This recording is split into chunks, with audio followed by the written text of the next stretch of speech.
नमस्कार मित्रों। आज हम बात करेंगे आंतरिक ज्वर। इसको टाइफाइड भी बोलते हैं। आंतरिक ज्वर, अंग्रेजी में इसको टाइफाइड भी बोलते हैं। इसके कारण क्या होते हैं? इस रोग का जीवाणु मुंह के रास्ते से पेट के अंदर चला जाता है और छोटी आंत के गुच्छों के रूप में जमा हो जाता है। छोटी आंत के अंदर गुच्छों के रूप में ये जीवाणु जमा हो जाता है, जिससे लंबे समय तक ज्वर बना रहता है। इसे मियादी बुखार भी कहते हैं। वापस सुनिए इसके कारण। इस रोग का जीवाणु मुंह के रास्ते से पेट में चला जाता है और छोटी आंत में गुच्छों के रूप में जम जाता है, जिससे लंबे समय तक ज्वर बना रहता है। इसे मियादी बुखार भी कहते हैं, इंग्लिश में टाइफाइड भी कहते हैं, हिंदी में आंतरिक ज्वर भी कहते हैं। इसके लक्षण क्या होते हैं? आंतों में विकार के कारण लगातार बुखार बना रहता है। तिल्ली बढ़ जाती है। छोटी आंत की झिल्ली में सूजन एवं घाव हो जाते हैं। इसके उपचार: पहला उपचार है, जिन वस्तुओं में या जिस मौसम में इसका प्रकोप अधिक होता है उसमें नियमित रूप से भोजन के पूर्व नींबू का सेवन करने से रोग से बचा जा सकता है। नंबर 2, तुलसी की पत्तियाँ 11, काली मिर्च 7 दाने, दोनों को 60 ग्राम जल में रगड़कर सुबह शाम रोगी को पिलाने से लाभ होता है। तीसरा उपचार, दुर्लभ व्यक्तियों को प्रोटीन तथा विटामिन का पूरक आहार देना चाहिए। ज्वर उतारने के लिए शीघ्रता न करें, इसको धीरे धीरे ठीक होने दें। जल्दी हैवी डोज किसी भारी दवाई का सेवन न करते हुए धीरे धीरे इस बुखार को उतरने देना चाहिए।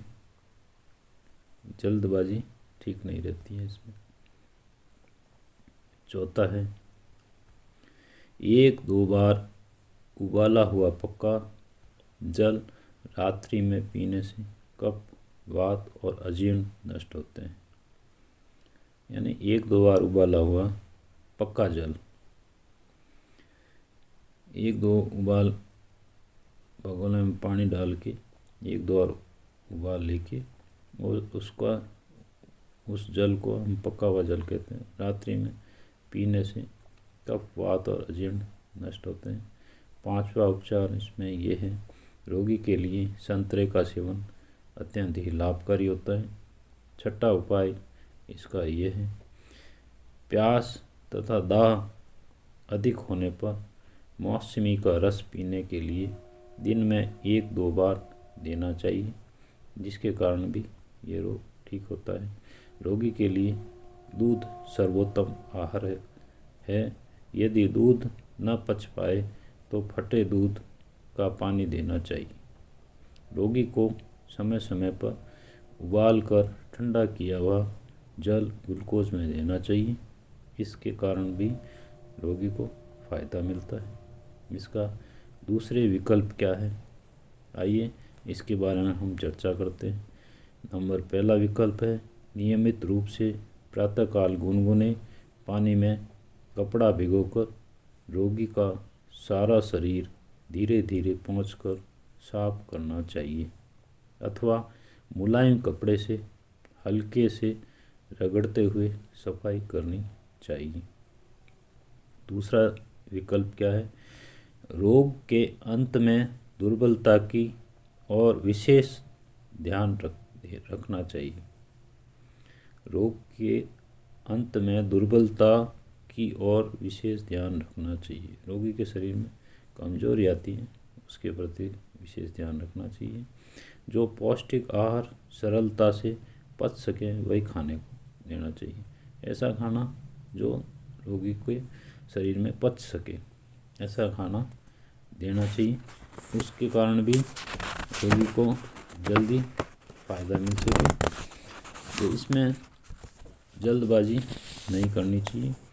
तीसरा जो विकल्प है, जब तक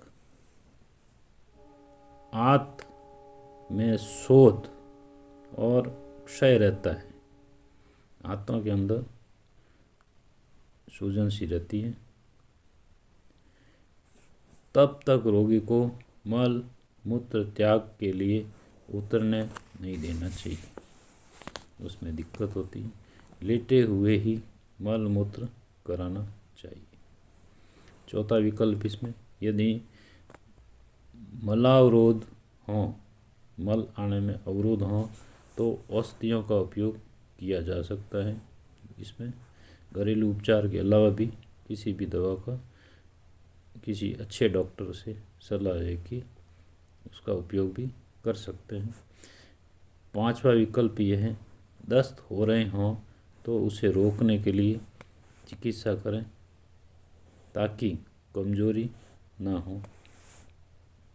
छठा विकल्प, रोग मुक्त हो जाने के बाद मूंग की दाल का पानी देना चाहिए, साथ में परवल भी दिया जा सकता है।